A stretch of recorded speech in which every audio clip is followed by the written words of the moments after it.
A little bit of guidance and mentoring is going to be part of this as well. Not saying any of us have all the answers, but we can share what we know.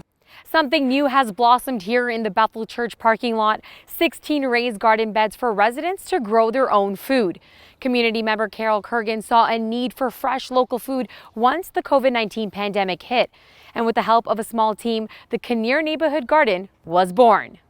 It started when I looked at my pile of seeds and wondered where could I grow things, and then realized with COVID and the lockdown that we were just starting to have the local food and a chance to grow it. It was more important this year than ever. Each garden bed is individually tended by a member of the area, and they wanted it to be accessible for all.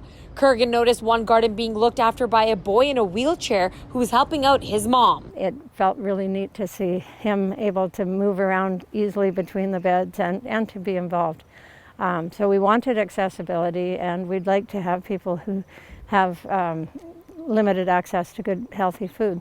Garden spaces were needed in that area as the surrounding homes are multiplexes. In many places, it's having 4 households at least on a piece of property.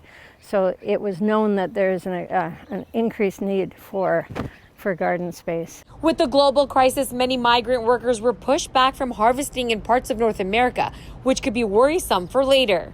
Risk is that we'll have some increased problems this winter with our food supply.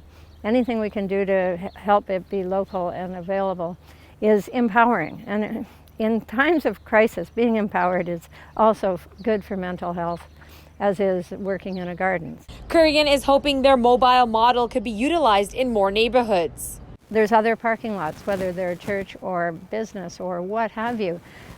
This is constructed in a way that these could be picked up and moved by a big forklift and taken somewhere else if need be. Currently, there's only one raised garden bed remaining to rent for $30 a year, and they'll also be creating a wait list and expanding if they see a greater need. Sarita Patel, Castanet News, Kelowna.